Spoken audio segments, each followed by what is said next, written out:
A spotlight on the dynamic world of American businesses in Malaysia. Today, we are peeling back the layers of competition in this vibrant market. From the recent introduction of the Madani economy approach to the high-stakes race for skilled labor, we'll uncover the strategies and insights driving American success in Malaysia, plus exciting discussions on the influence of companies like Tesla. An in-depth exploration of the American business landscape right here in Malaysia. I'm Zahil Kelvinong Abdullah, and this is Money Matters.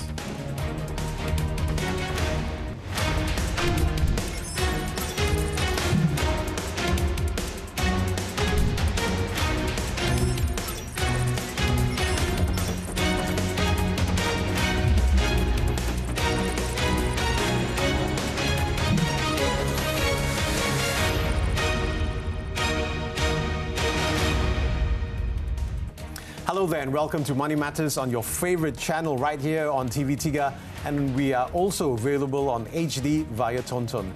Today in the studios with us we have Antony Lee, Chairman of the American Malaysian Chamber of Commerce. Welcome to the program. Thank you, Calvin. Pleasure to be here. Pleasure is ours. Now, can I start off by asking you that Malaysia introduced the Madani economy about 2 months ago, and to basically drive positive change in Malaysia and also to emphasize initiatives such as the new industrial plan 2030. Now, how will this framework further facilitate the strategies and operations of American businesses in Malaysia, particularly those within AMCHAM? Thank you. Well, it's always very important that the government has a clear plan, right? And I think Madani really highlights a comprehensive economic plan, particularly if you look at the NETR as the Energy Transition Roadmap and the NIMP. So all of these together emphasize things like digital transformation, talent development, sustainability, uplifting SMEs, and all of this, you know, American companies look for a framework, a system, and there is also, it's very important because part of the global supply chain. As we know, PM was in New York recently, and I think he also reaffirmed the government as a facilitator and a partner. So this is all, I think, very, very important. And the other important part is it also reaffirms Malaysia's commitment to global trade.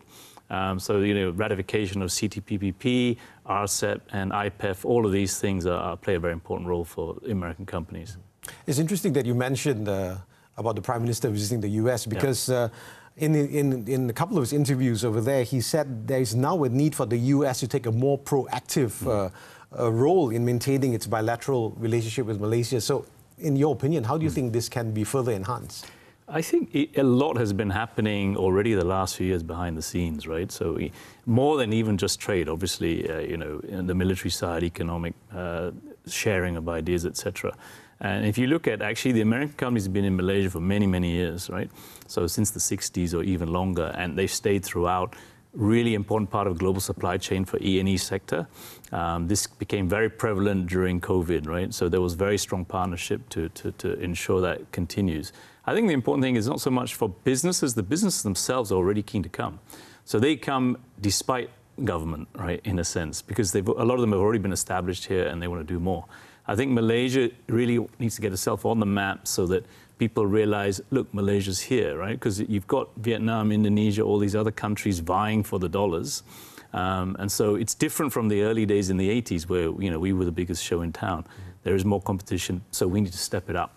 Now, Malaysia has been actively promoting itself as a hub for skilled labor, of course, in the region, right? So how does AMCHAM view the competitiveness of Malaysia's skilled labor force compared to neighboring countries like you had mentioned, Vietnam and Indonesia as well just now? So what steps can be taken to further enhance this competitiveness? Yeah, so, you know, we're lucky because English widely spoken. As I said, MNCs have been here a long time, so people have worked for them. They understand the culture, they understand, you know, the ethos, everything else. So there is good talent. However, our issue is we don't have a big population. And then we have countries like Singapore that like to steal our best talent. So we have to work harder. We have to look at, for key sectors, how do we train them up fast? We really got to go back to the education thing. And actually, we're getting already, so E&E sector, for example, focuses in on what are the talents, especially STEM and all the stuff in education. And we're going to need to bite the bullet where, you know, we're going to need to bring in some experts, you know, AI and all that. You know, these don't exist. It's not just Malaysia, other places. So in the past, we've always been good at allowing these people to come in, train the locals, and then develop on. So we need to probably accelerate some of this stuff because the demand is there. But wouldn't the same thing be in the other countries as well? Well, Malaysia's a nicer place to live as an expat, right? You feel more comfortable. You've got good healthcare, good education. You feel safe. I mean, I've lived and worked in other countries before. I mean, Vietnam is much more pioneer status. So these things, Malaysia still has that attractiveness for expats, I think, more than the others. Yeah, so looking at it with the ringgit being considerably low, would this be one of the positives in terms of people looking at investment in Malaysia? Definitely. I mean, if you look at Singapore, right, it's bursting. It's become so expensive. This is the natural place for it to sort of diverge into, right? And it's beginning to happen, but I think there's a much greater opportunity for Malaysia to benefit from all of that. Right. Okay. Before we go to the break, how does AMCHAM view the entry and growth of innovative technology companies like Tesla in the Malaysian market, and what role can such companies play in advancing both the business landscape and perhaps the broader economy? Sure. I think Tesla is definitely a game changer, right? Automotive sector here is already feeling the heat of all of this, right? So the whole EV thing is getting very, very hot. I think the number of EV cars being sold is moving quite high up. And, it's good because the government wants to build something out of the EV thing as part of sustainability. These companies are ahead of the game, so they will bring talent here. It's going to be a regional hub. They bring the charging infrastructure. All of these things accelerate. Otherwise, would have taken a lot longer. So I think strategically a very smart move in order to get it moving. It'll obviously benefit the consumer.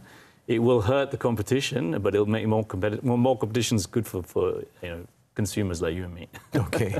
Anthony, hold that thought. We've just got to go for a very quick commercial break. Stay with us. We're talking to Antony Lee, the chairman of AMCHAM. See you after this.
Welcome back to Money Matters. We're talking to Antony Lee, the chairman of the American Malaysian Chamber of Commerce. Now, Antony, with the rise of digitalization and automation, how is AMCHAM working with Malaysian businesses to ensure they remain competitive in the evolving landscape? And what role does the Madani economy framework play in this context? Sure. Good question, Kelvin. So, companies naturally have to move up the value chain. They've been doing so already. But of course, with the accelerated thing, AMCHAM plays a very important role in terms of regulatory. So we make sure there's alignment on both sides to make sure that it drives the right behavior. Sharing of best practices, I think, is critical, and I'll touch on some of those in a minute.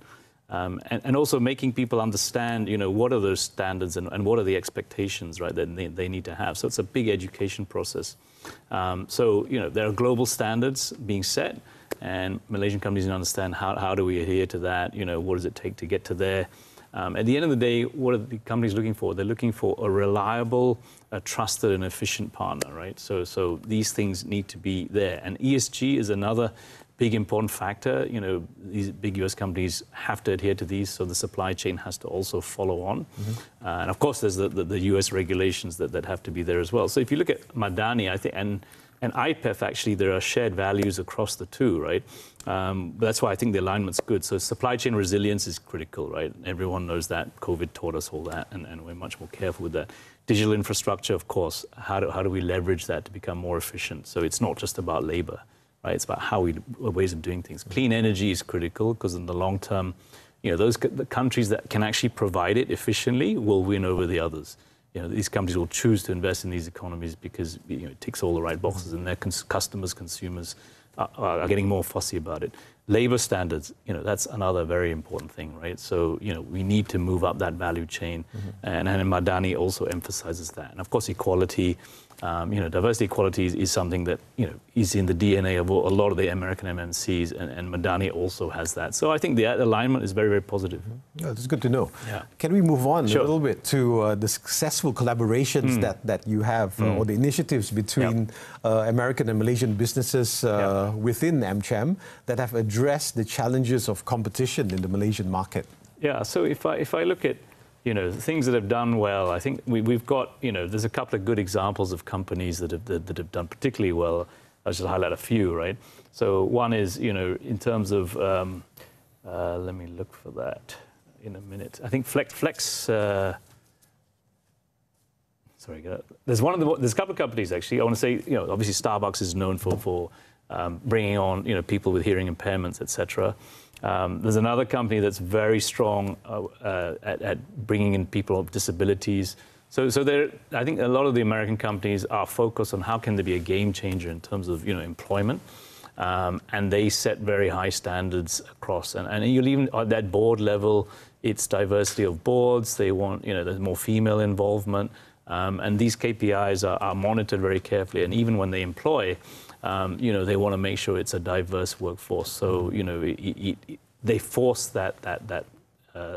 And I think equal pay as well is another issue that globally is a problematic. And I think the MNCs are very focused on that as well. So these things will drive the right behaviors. Right. Yeah. So it's interesting that you mentioned about diversity, because Malaysian business are now, of course, the focus is on diversity as well. Yeah. So how does AMCHAM promote diversity and inclusion among your member companies? Sure. And how can this diversity contribute to a more competitive advantage in the Madani economy network? So we don't per se force it on our companies. Our companies are already doing it, right? So they have all these standards. They report up. And in fact, they declare, we're going to be carbon neutral by, whether it's 2030, 2050, etc.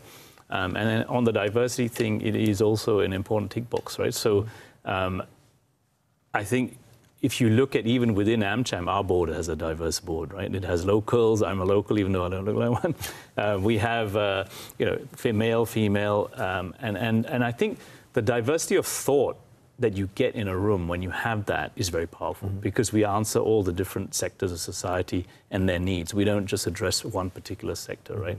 And I think that drives much better decision making. understanding the needs of everyone. And if you look at society, it's changing a lot, right? The families are shrinking. You know, they're also, you know, I think marriage is less. So how does that affect the consumer? How does it affect, you know, the way they're going to live? And this thing is changing rapidly. Social media, all these influencers, right?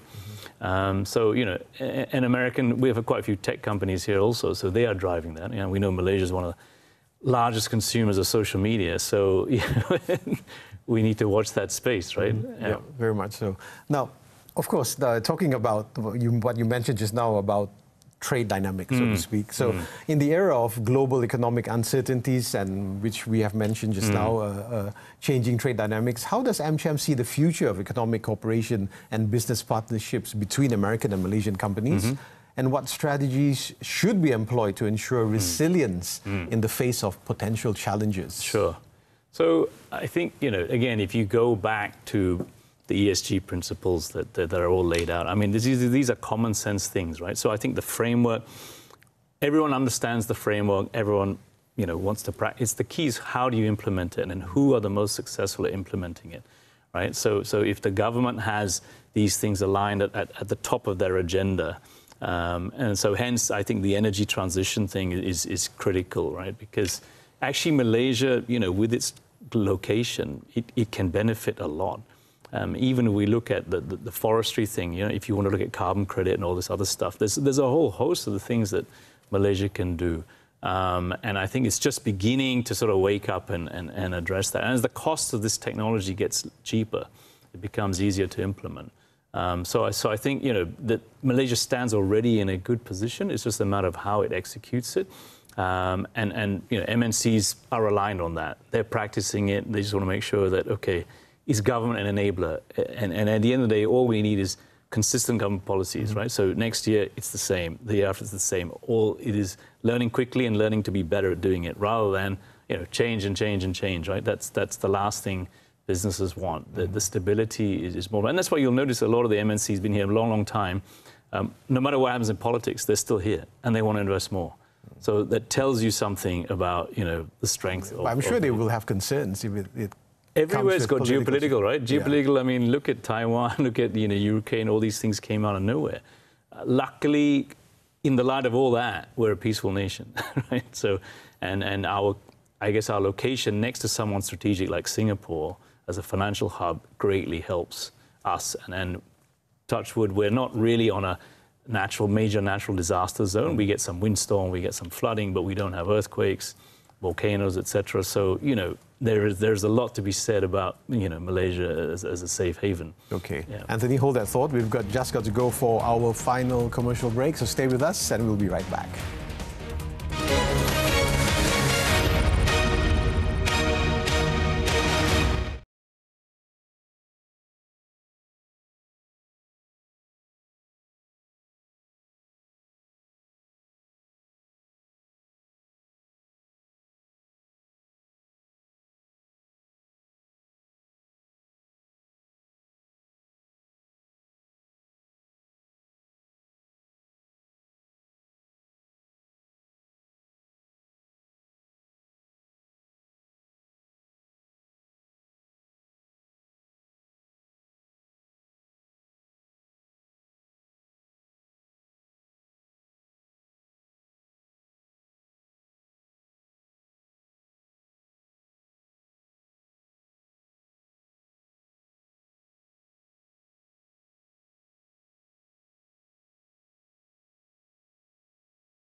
Thank you for staying with us on Money Matters. We're talking with Antony Lee, the chairman of AMCHAM.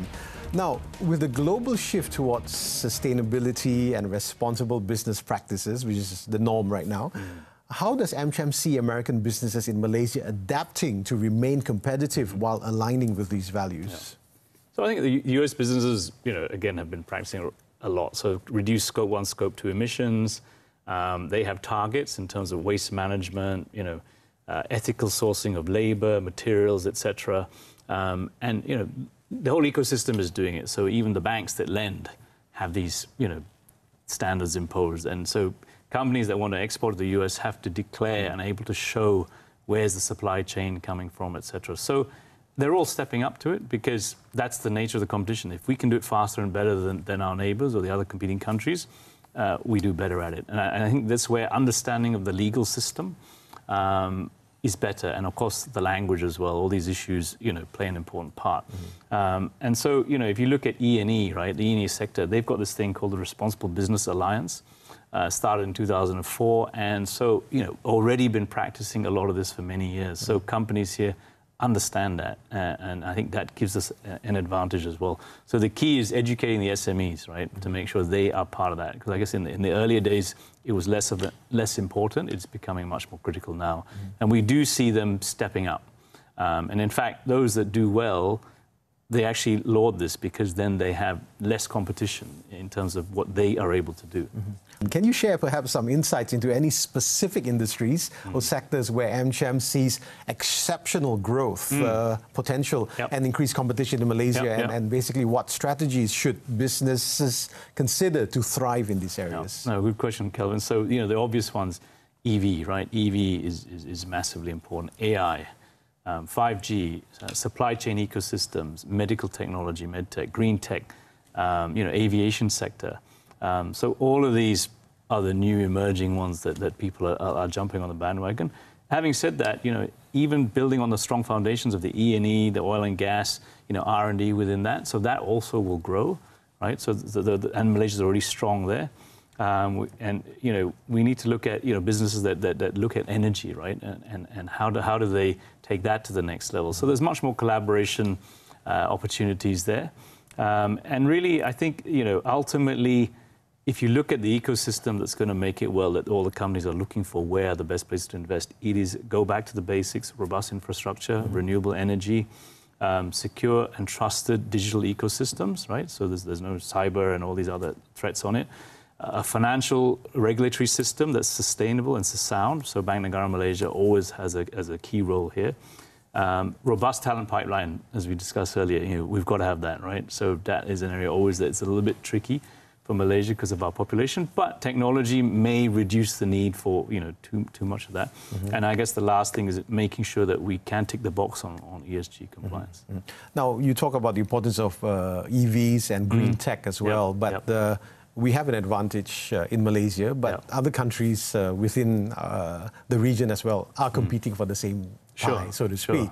So how do you think that we can sort of stand apart, other than what you've mentioned about political stability, the skilled labor, having the language of English? I think if you look at EVs, right, so Malaysia actually has a very vibrant automotive sector already, right? And I think our car ownership is one of the highest in the region. And if you look at that shift to the EV, because government obviously doesn't want to keep subsidizing fuel, right? So it's a natural switch. And by releasing the subsidy money that's tied up in that can go towards investing in the areas that, will drive this further, right? And if you look at it, a lot of these companies, they like to come to Malaysia because it just has that standard that is higher than our neighbors still, right? So it's a much easier sell. They feel more comfortable. And I think that's where you look at the explosion of number of automotive producers from China, etc., landing on Malaysian shores. I think it's a little explosion. And they're all looking into EVs as well. And then this becomes a natural place to be the hub. I mean, hence Tesla, right? And I think once something like that gets announced, everyone takes notice.